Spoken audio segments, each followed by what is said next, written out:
Hey everyone, I'm Cameron from SpeedCubeShop.com, and today I will be giving you 5 tips on how to become a professional speedcuber. Let's get right into it.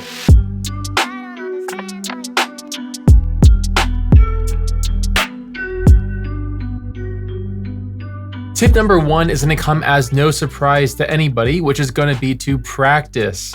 So practice your speed solving, work on becoming proficient at multiple different events like 2x2, 4x4, 6x6, square one, pyraminx, megaminx.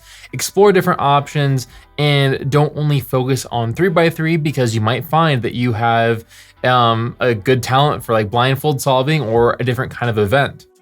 Tip number 2 is going to be to go to competitions. The point of going to competitions is going to be for you to work on controlling your nerves when solving in front of people, because speed solving in the comfort of your home and getting personal best times is a lot different than speed solving at a competition when there might be 100 or 200 people watching you and the pressure is on and you're actually competing for a ranking and possibly a record at some point. So definitely go to competitions, meet people, have fun, and just work on controlling your nerves, practicing your breathing, and having fun.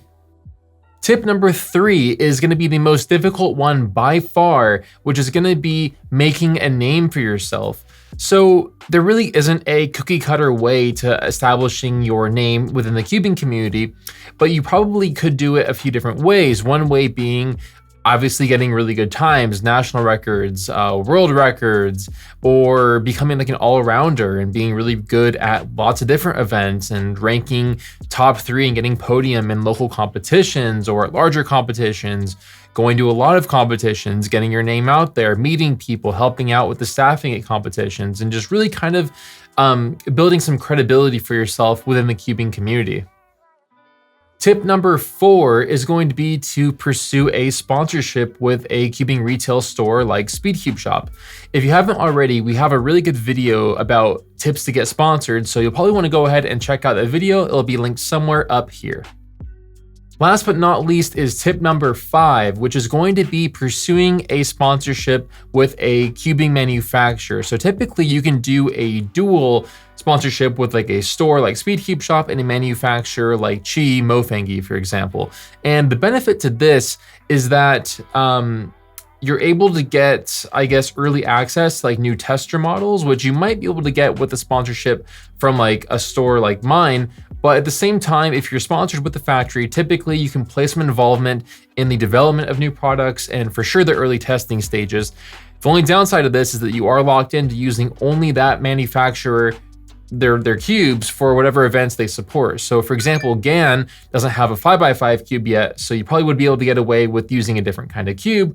But if you are sponsored by Qi and you're using another like Moyu 5x5, not going to be a very good look.